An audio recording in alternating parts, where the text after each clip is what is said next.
নবী সুলাইমানের পর ইসরায়েল ও জিহুদা যুক্তরাজ্য দুই ভাগ হয়ে যায় এবং উত্তর ইসরায়েলের অবাধ্য জনগণকে সতর্ক করতে আল্লাহ নবী আমোসকে প্রেরণ করে, যিনি ছিলেন গরিব কৃষক ও মেষপালক। নবী আমোস বনি ইসরায়েলি জনগণদের সঠিক পথে আসার আহ্বান করে, নইলে ইসরায়েল রাষ্ট্র ধ্বংস হবে বলে ভবিষ্যৎবাণী করে। কিন্তু তার কথা কেউ শোনেনি, যার ফলে বনি ইসরায়েলিরা বিদেশি আক্রমণের শিকার হন। তিনি ছিলেন ন্যায়পরায়ণ বিচারক এবং তার ব্যাপারে কোরআনে কোনো তথ্য উল্লেখ নেই, তবে বাইবেলে তার সম্পর্কে বিশদ বর্ণনা রয়েছে। সমগ্র বনী ইসরায়েলীদের সতর্ক করার পরিণাম হিসেবে নবী আমোসকে হত্যা করা হয়েছিল এবং তাকে তার জন্মভূমি ফিলিস্তিনে সমাহিত করা হয়। নবী আমোসের সমসাময়িক নবী ছিলেন হযরত ঈসাইয়াহ আলাইহিসসালাম। তার সম্পর্কে কোরআনে সরাসরি কোনো আলোচনা করা হয়নি, তবে ইসলাম ধর্মে তাকে মহান নবী হিসেবে উল্লেখ করা হয়েছে এবং বাইবেলে তার বিশদ বর্ণনা রয়েছে। তিনি ইসরায়েল ও জুদাহ রাজ্যের জন্য প্রেরিত নবী ছিলেন এবং তিনজন রাজার শাসনামল দেখেছে।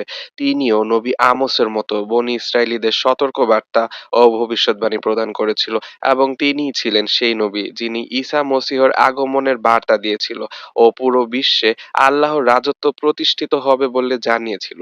আল্লাহর দাওয়াত প্রচার করায় তিনি দীর্ঘদিন নির্যাতনের শিকার হন এবং নবী আমোসের মতো তিনিও হত্যার শিকার হন। নবী ঈসাইয়ার সমসাময়িক ছিলেন নবী মিকাহ এবং তিনিও নবী ঈসাইয়ার মতো সতর্কবার্তা ও ভবিষ্যদ্বাণী দিয়েছিল বনী ইসরায়েলীদের এবং তিনিও নির্যাতন ও হত্যার শিকার হয়েছিল। হযরত জেরেমিয়া আলাইহিসসালাম ইসরায়েল ও জুদাহ জাতির জন্য আল্লাহর বার্তা পৌঁছানোর জন্য প্রেরিত হন। নবী জেরেমিয়ার আগমন অত্যন্ত কঠিন সময় হয়েছিল।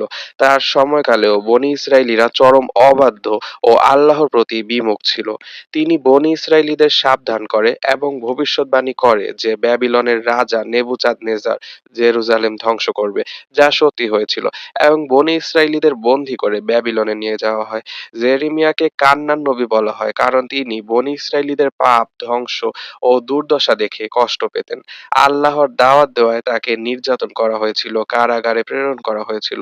মূলত তাকে অনেক কষ্ট সহ্য করতে হয়েছিল। অনেক সূত্র মতে তিনি মিশরে নির্বাসিত হন এবং সেখানেই মৃত্যুবরণ করেন। জেরেমিয়া ছিলেন একজন সতর্ককারী, তওবার আহ্বায়ক ও ধৈর্যশীল নবী। নবী জেরেমিয়ার পর নবী হিজকিল আলাইহিসসালামের আগমন। অনেকে নবী হিজকিল আলাইহিসসালাম ও নবী জুলফিকলকে একই ব্যক্তি বলে মনে করলেও এ সম্পর্কে তেমন শক্ত প্রমাণ নেই। নবী হিজকিল বনী ইসরায়েলীদের ব্যাবিলনে বন্দী থাকার সময় ধর্মীয় দিক নির্দেশনা দেন এবং আশার বাণী দেন। মূর্তি পূজা ত্যাগ করে তওবা করে ঈমান আনলে বনী ইসরাইলীরা তাদের ভূমি ফিরে পাবে বলে নবী হিজকিল সত্য ভবিষ্যদ্বাণী করেছিল। আল্লাহ তাকে মৃত ব্যক্তিদের উপত্যকা দেখান, যেখানে মৃত ব্যক্তিদের হাড়গুলো পড়েছিল, এবং আল্লাহর হুকুমে মৃতদেহগুলো পুনরায় জীবিত হয়ে ওঠে। এই ঘটনা পবিত্র কোরআনের সূরা বাকারাতে উল্লেখ করা হয়েছে। তিনি ব্যাবিলনে বন্দী থাকা অবস্থায় নবুয়ত প্রাপ্ত হন এবং ব্যাবিলনেই তার মৃত্যু হয়।